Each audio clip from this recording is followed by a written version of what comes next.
Y ya estamos de regreso y bueno, pues lo prometido es deuda. Como les habíamos hablado muy al inicio de este programa del día de hoy, bueno, hoy nos acompaña Diana Cardona, quien es enfermera titulada con más de 5 años de experiencia en el cuidado intensivo de pacientes y desde que empezó la pandemia ha estado al cuidado de pacientes con COVID.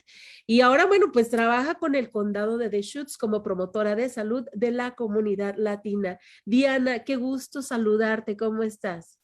Muy bien, Verónica, muchas gracias por tenerme. Es un gusto y un placer estar con ustedes.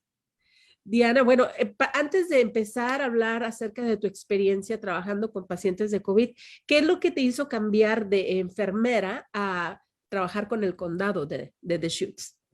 Bueno, en realidad todavía trabajo como enfermera, pero ahora tengo este tiempo parcial donde trabajo un poquito con el condado porque quiero informarle a la comunidad latina cuál es mi experiencia y educarlos, darle la información y las herramientas para que ellos puedan tomar la decisión de protegerse contra el COVID. Bueno, y ahora sí vamos hablando precisamente en tu experiencia. Sabemos que ya han pasado 2 años ya casi 2 años desde que empezó la pandemia y tú estabas trabajando ya en un hospital. ¿Cómo fue tu experiencia cuando tú empezaste a escuchar de que venía una pandemia o que empezaste a ver los primeros casos y específicamente ya cuando las pacientes entraban al cuidado intensivo? Bueno, todo empezó en marzo. Yo estaba trabajando en Seattle. En un momento, era muy espantoso para todos porque no sabíamos qué era exactamente el COVID, cómo nos iba a afectar a nosotros, pero de todos modos teníamos que dar ese cuidado que siempre hemos dado, aunque sabíamos que íbamos a poner en riesgo nuestras propias vidas. Y era espantoso también para los pacientes porque ellos llegaban espantados, no sabían qué era lo que estaba pasando con sus cuerpos, no tenían a nadie alrededor. A veces con los pacientes hispanos no tenían nadie con quien hablar español y si no entienden inglés es aún mucho más espantoso para ellos. Entonces esa experiencia fue inolvidable y aún recuerdo teniendo muchas conversaciones con pacientes, explicándoles qué es lo que está pasando, pero también a la misma vez dándole el cuidado y siendo casi como la mano derecha de ellos porque la familia no podía entrar en esos momentos. ¿Cómo mirabas tú a los pacientes en su sentir? ¿Qué es lo que te expresaban ellos? ¿Tenían miedo de morir? ¿O cuál fue tu experiencia con ellos? Que no se querían morir, a veces me preguntaban que si era muy tarde para tener, bueno, ahora que se me preguntan que si es muy tarde para agarrar la vacuna. Cuando al principio empezaba todo, ellos no entendían, o sea, era muy triste verlos en una situación así porque a veces ellos, o sea, estaban llorando, era muy, muy triste ver todo eso. Y aún cuando pasa, también las familias cuando me llaman, me dicen, se van a poner mejor, van a poder salir del hospital y esas probabilidades son muy, muy, muy bajas. De hecho, menos de 10% de las personas que llegan al cuidado intensivo con COVID y están entubadas ya no salen de allí. Híjole, qué tristeza. Y obviamente, bueno, eso fue al inicio, todavía no teníamos una vacuna. Ahorita en la actualidad, ¿cuál es tu experiencia en cuanto a personas que están vacunadas o no vacunadas y terminan en una cuarto de terapia intensiva? Bueno, te voy a hablar de una pareja de que me acuerdo muy bien en específico porque eran casados, ya estaban un poquito mayores de edad, pero uno llegó a cuidados intensivos, era la esposa, y el otro llegó a intermediado de cuidados intensivos. Entonces es un nivel más bajo, ¿verdad? Él estaba en muy poco requerimiento de oxígeno, digamos, poco, algo que se le llama nasocannula, se le pone aquí en la nariz y puede hablar con la boca y todo eso. Y él sobrevivió y desafortunadamente su esposa falleció, estaba en un ventilador y no pudo verla porque él estaba también hospitalizado. Ella no tenía la vacuna Y él sí, y él me había dicho, es que ella estaba esperando a ver si podían darle más información, si podíamos ver si podíamos ver otros artículos o otros estudios donde le pueda dar más confianza de agarrarla, y al último ella fue la que falleció, y él no, creo que él se fue a la casa usando oxígeno, pero sobrevivió y está vivo en este momento.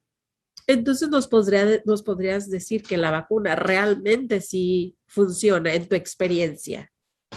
La verdad, la mayoría de las pacientes que yo he cuidado no tienen la vacuna. Es muy, muy raro que yo haya visto a alguien que tenga la vacuna que esté en cuidados intensivos con un tubo. De hecho, en mi experiencia de 2 años solamente me ha pasado una vez, y esa persona tenía una vacuna extranjera, era de otro país. Entonces, quizás ese tipo de vacuna no funcionaba aquí con el variante, pero todos los demás no estaban vacunados. Y esa fue solamente mi experiencia. No, no siempre pasa así, pero la mayoría de veces las personas que entran ahí no tienen la vacuna. Déjame te pregunto, si nos pudieras mencionar cuál ha sido la edad más pequeña de una persona que has atendido por COVID. Mm, a mediados de 20 años, creo que 20 y tantos, un poquito arriba de 25 años, pero esta persona estaba embarazada. Ajá, ok.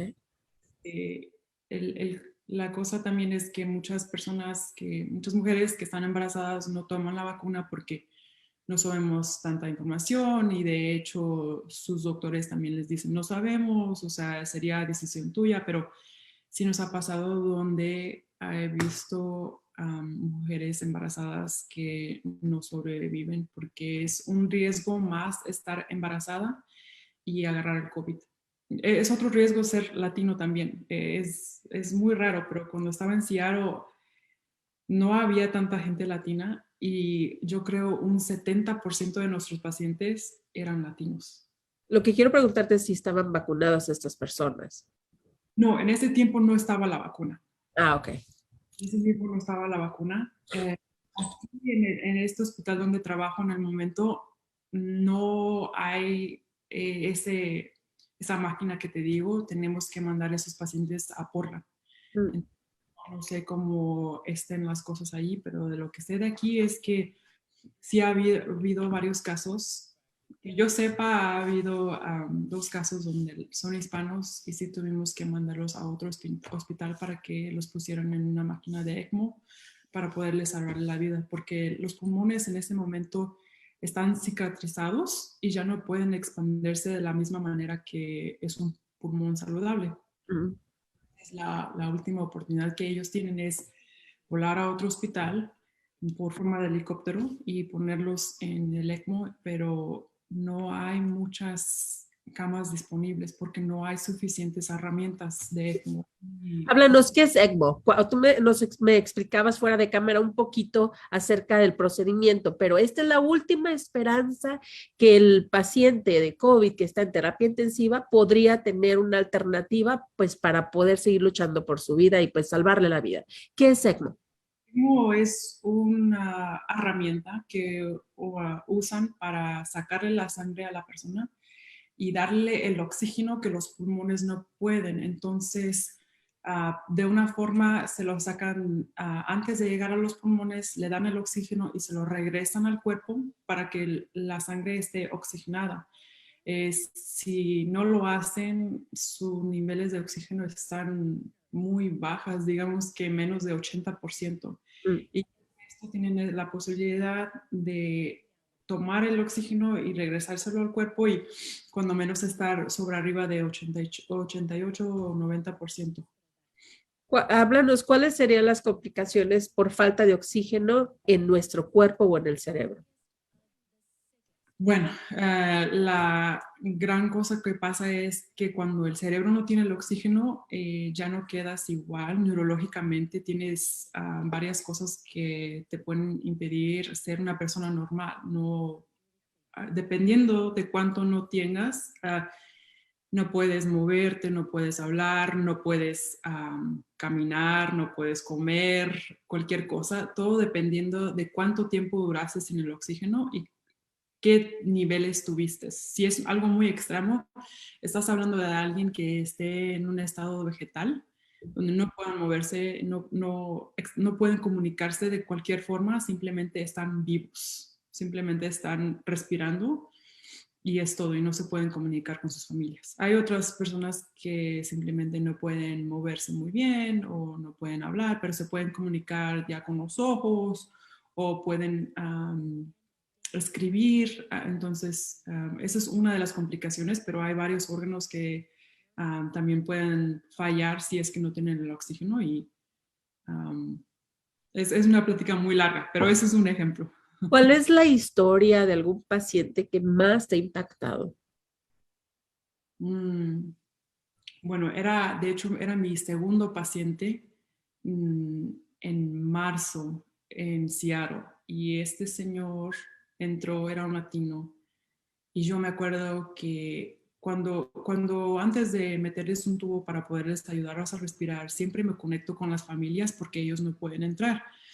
Le puse el FaceTime en su cara para que se despidieran, para que dijeran, ok, entonces por un momento su familiar no va a poder hablar, voy a estar en un estado crítico, casi como de coma, porque los ponemos así para que sus pulmones puedan respirar muy bien. Entonces yo me acuerdo muy bien que él estaba muy asustado, me agarraba la mano, estábamos platicando, le decía que no se preocupara, que lo íbamos a cuidar muy bien, que hablara con su familia. Obvio, su familia estaba destrozada, estaban llorando, no, en ese momento era más espantoso, pero yo me acuerdo muy bien ese señor porque luchamos muy duro para salvarle la vida. De hecho, antes de que los pongan en ECMO, como te había explicado antes, los ponemos boca abajo para que la sangre se acumule al frente del pecho en vez de atrás cuando uno está acostado.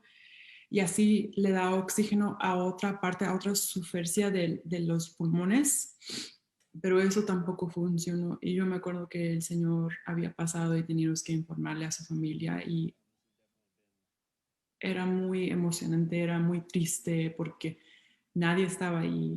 O sea, las únicas personas que entraban al cuarto, de hecho, eran solo las enfermeras o los enfermeros. Dos doctores ni siquiera entraban a revisarlos porque estaban tan espantados de los que le podía pasar. Entonces nosotros entrábamos, los mirábamos, trabajábamos con ellos y ya les informamos a los doctores qué era lo que mirábamos.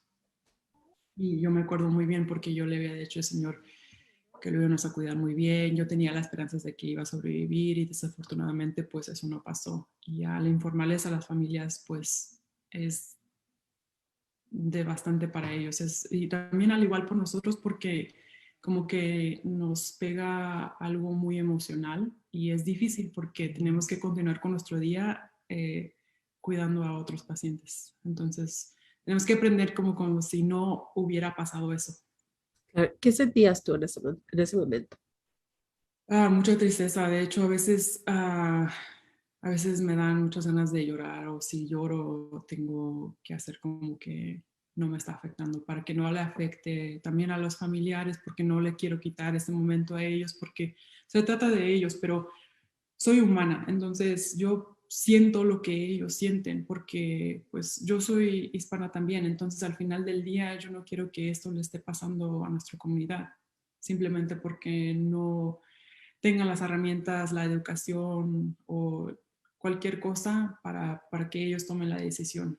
O sea, esta vacuna es para protegerlos, esta vacuna es para que no estén en esa situación, porque no quiero hablar con más familiares y decirles, esta es la situación, eso es lo que pasó, es prevenible si agarran la vacuna y cuando ellos me dicen, pues si hubieran sabido o tú crees que ellos podrían estar vivos si es que habían agarrado la vacuna y es que la verdad sí, sí, porque es prevenible, no al 100%, pero te da una oportunidad de luchar mucho más fuerte cuando tienes la vacuna. Claro, claro. ¿Qué les dirías a aquellas personas que siguen creyendo en las historias de conspiración, en que la vacuna no funciona, en que todas esas historias que la gente está creándose, ¿tú qué les dirías a esas personas? Pues la cosa es de que hay mucha información ahí, ¿verdad? La cosa es de investigar qué es lo realidad, qué es lo que es ciencia y qué es lo que las personas están hablando de boca en boca. Y yo nada más les quiero decir que por mi experiencia yo he visto lo peor de COVID. Yo he visto cuando lo más feo que se pueda ver. Y solamente si tuvieran un momento de leer los artículos que están, que han sido realizados por científicos, para que vean los números o que escuchen a los familiares que han estado en esas situaciones, porque la gente no cree hasta que conocen a alguien que ha tenido esa experiencia, que sea cercano a ellos. Entonces, mantengan sus mentes abiertas para poder escuchar. No estoy diciendo vayan a agarrar la vacuna, pero tengan la mente abierta para que tengan esa educación y vean, porque sí es la realidad, sí es lo que está pasando y la vacuna no va a haber ningún chip, no va a haber nada que los vaya a estar tracking por el gobierno o como se diga. Bueno, pues Diana, fue un honor, un placer haberte tenido con nosotros. Gracias por tu gran labor, tu servicio que has estado dando a estas familias, específicamente a aquellos pacientes que, pues, que estuvieron batallando con COVID. Gracias, de verdad, son nuestros héroes sin capa. Te agradecemos mucho por tu trabajo y pues ahora sí toda la fortaleza para que continúes ayudando a nuestra comunidad en nuestro nuevo proyecto que tienes con el condado de Deschutes, a pasar la voz, a pasar ahora sí que tu experiencia de vida y que la gente pues considere que COVID sí existe. ¿Hay algo más que te gustaría agregar a esta conversación? Gracias, Verónica, por tenerme en la entrevista. Sí, de hecho, quiero pedirle a la comunidad que tomen un momento para pensarlo y regalarle a sus seres queridos. El mejor regalo es de agarrar la vacuna para que ellos se puedan proteger a sí mismos, y si tienes a algún familiar que esté a riesgo, lo puedes hacer por ellos. De hecho, yo he visto que las personas vacunadas son las que triunfan más en el hospital, porque yo solo veo a las personas que no están vacunadas. Entonces, considérenlo, piénsenlo muy bien. Yo espero que puedan tomar la información y educarse un poquito para que puedan agarrar la vacuna y protegerse a ustedes mismos y a todos los demás, para que podamos pasar con esta COVID y poder ser un poco más normales como estábamos antes. Regresar a la nueva normalidad. Diana, muchísimas gracias. Gracias por esta importante información. Y bueno, te deseamos una feliz Navidad, un próspero año nuevo en compañía de todos tus seres queridos. Te mandamos un abrazote y pues estaremos en contacto muy pronto por allá, por el condado de Deschutes. Igualmente. Nos vemos. Hasta luego. Bye. Amigos de Elemento Latino, no se vayan, vamos a una pequeña pausa y regresamos.